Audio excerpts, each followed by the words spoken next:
Assalamualaikum warahmatullahi wabarakatuh. Perkenalkan, nama saya Mareta dengan NIM 3/2019-02021. Saya mahasiswi Politeknik Negeri Sambas, jurusan Manajemen Informatika, Program Studi Manajemen Informatika, kelas 4A. Pada video ini, saya akan membahas tentang perusahaan dagang pada Indomaret.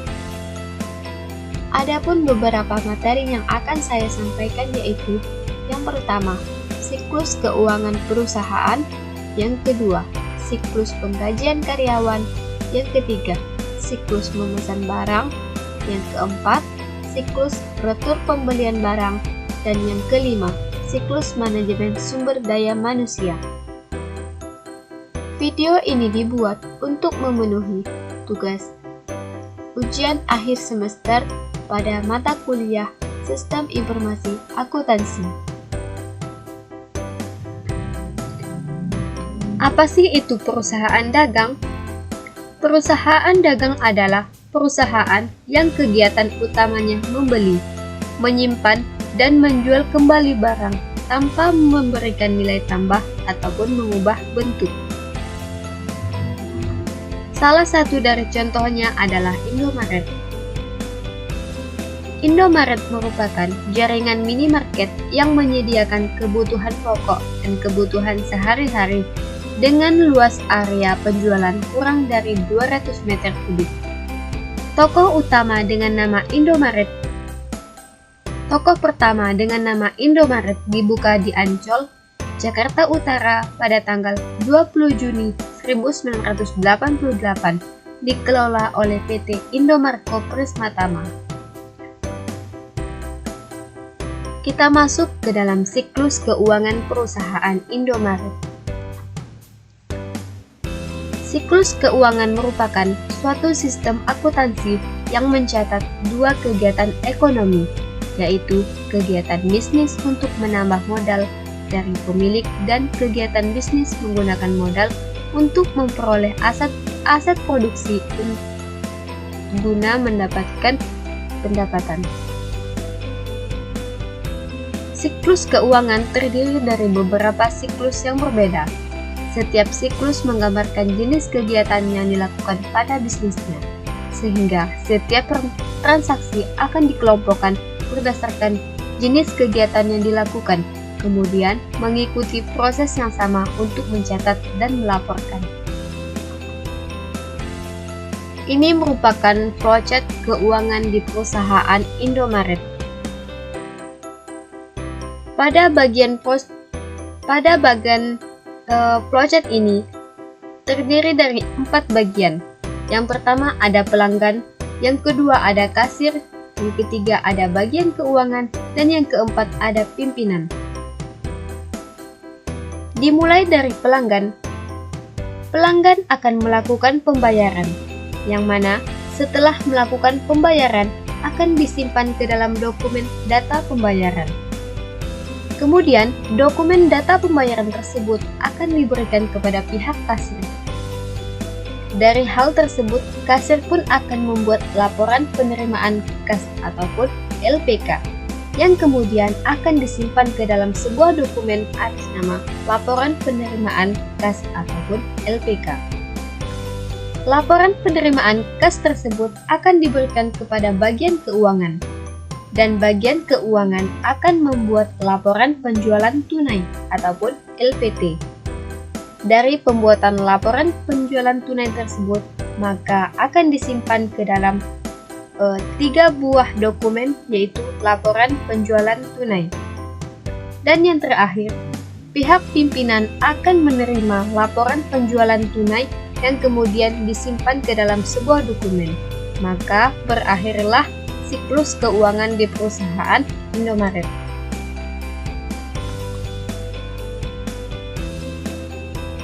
Selanjutnya kita masuk ke dalam siklus penggajian karyawan. Siklus penggajian adalah rangkaian aktivitas bisnis berulang dan memproses data terkait yang berhubungan dengan pengelolaan pegawai di tempat kerja secara efektif, Siklus ini pun berkaitan dengan akuntansi karena berhubungan dengan pengeluaran gaji sebagai beban perusahaan yang harus dicatat dalam sistem informasi akuntansi perusahaan. Ini merupakan flowchart siklus penggajian karyawan di perusahaan Indomaret. Pada bagian flowchart ini terdiri di dalamnya memiliki 4 bagian, yaitu ada bagian personalia, ada bagian keuangan, bagian karyawan, dan pimpinan. Dimulai dari bagian personalia. Personalia akan mencatat daftar hadir karyawan, yang kemudian daftar hadir karyawan tersebut akan disimpan ke dalam sebuah dokumen yang dibuat menjadi 2 rangkap. Setelah itu, pihak personalia akan membuat daftar gaji, yang mana daftar gaji tersebut akan disimpan dan akan dibuat ke dalam 2 buah rangkap dokumen. Setelah itu, bagian keuangan akan menerima daftar gaji. Setelah diterima, bagian keuangan akan memeriksa daftar gaji berdasarkan daftar kehadiran.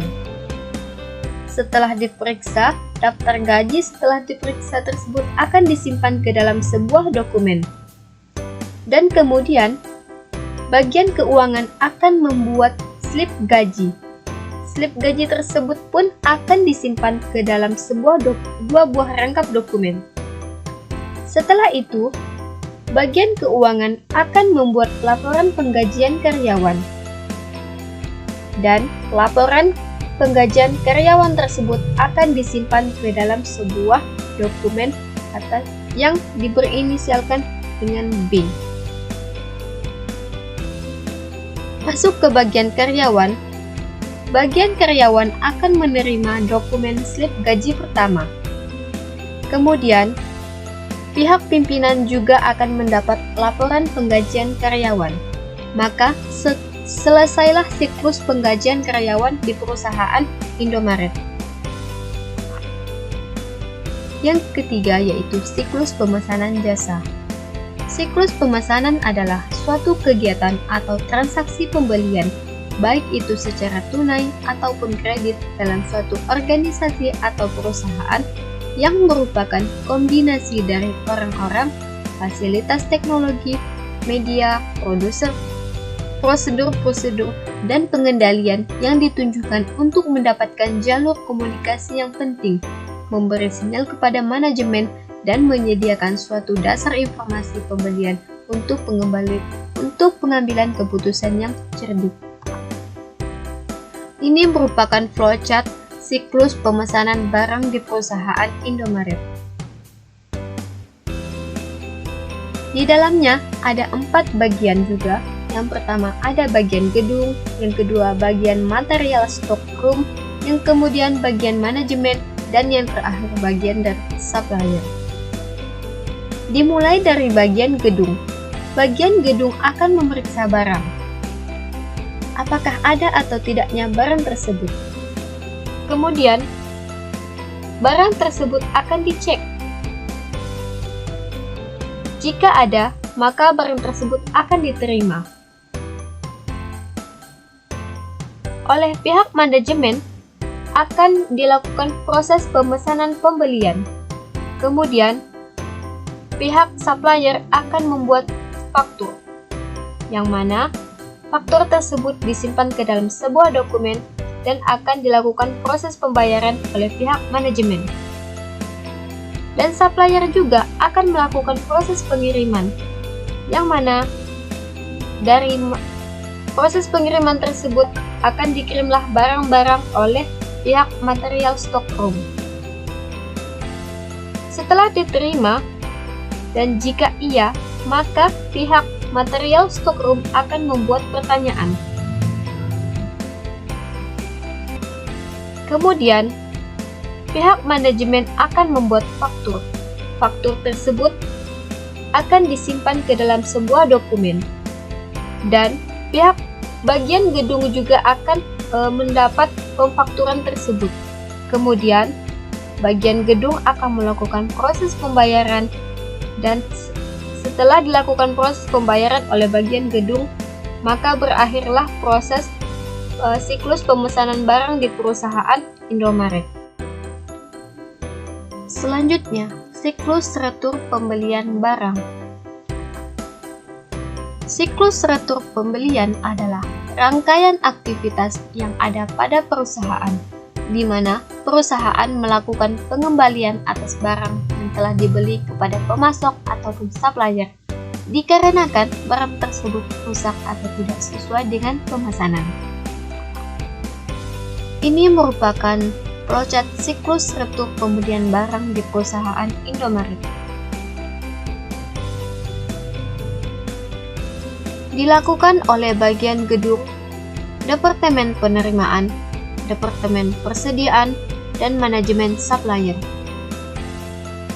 Dimulai dari bagian gedung.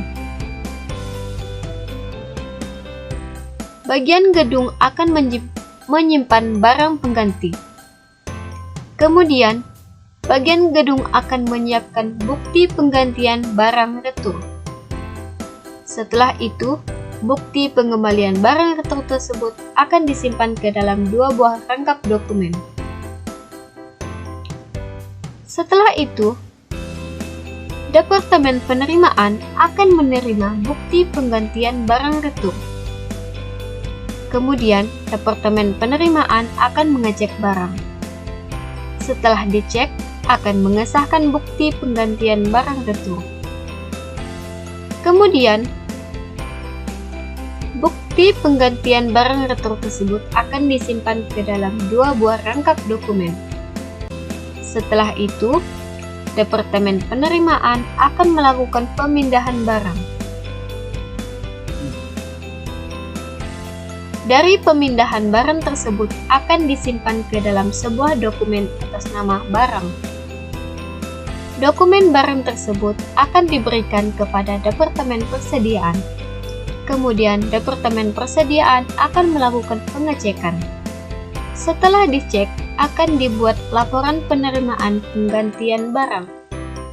Kemudian, akan disimpan ke dalam sebuah dokumen atas nama laporan penerimaan penggantian barang. Dan yang terakhir, pihak supplier akan menerima laporan penerimaan penggantian barang. Dan selesai. Maka, siklus retur pembelian barang di perusahaan Indomaret pun telah berakhir. Kemudian adalah siklus manajemen sumber daya manusia. Ini merupakan siklus yang terakhir. Siklus manajemen sumber daya manusia adalah aktivitas berulang yang dilakukan perusahaan, dimulai dari rekrut pekerja baru, pelatihan pekerja, penetapan tugas pada pekerja, pemberian kompensasi dan pembayaran gaji kepada karyawan, evaluasi kinerja, dan pemberhentian pekerjaan atau pemecatan. Ini merupakan contoh flowchart siklus manajemen sumber daya manusia atau MSDM di perusahaan Indomaret.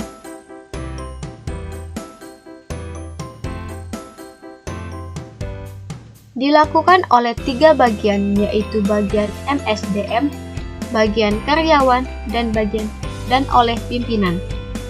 Dimulai dari bagian MSDM, bagian manajemen sumber daya manusia, akan melakukan proses membuat kartu kehadiran karyawan. Setelah dibuat proses kartu kehadiran karyawan, maka akan disimpan ke dalam sebuah dokumen kartu kehadiran karyawan. Kartu kehadiran karyawan tersebut akan diberikan kepada pihak karyawan, dan pihak karyawan akan melakukan absensi kehadiran. Dari proses melakukan absensi kehadiran, maka akan disimpan ke dalam sebuah dokumen absensi kehadiran. Setelah itu, absensi kehadiran tersebut akan diberikan kepada pihak MSDM lagi, dan pihak MSDM akan membuat laporan kehadiran karyawan. Selanjutnya, akan dibuatlah laporan kehadiran karyawan yang disimpan ke dalam sebuah dokumen. Dan dokumen tersebut akan diberikan dan diterima oleh pihak pimpinan sebagai laporan kehadiran karyawan, dan selesai. Maka, siklus MSDM di perusahaan Indomaret pun telah berakhir. Sekian video yang dapat saya sampaikan, kurang lebihnya saya mohon maaf. Semoga bermanfaat. Saya akhiri, wabillahi taufik wal hidayah. Wassalamualaikum warahmatullahi wabarakatuh.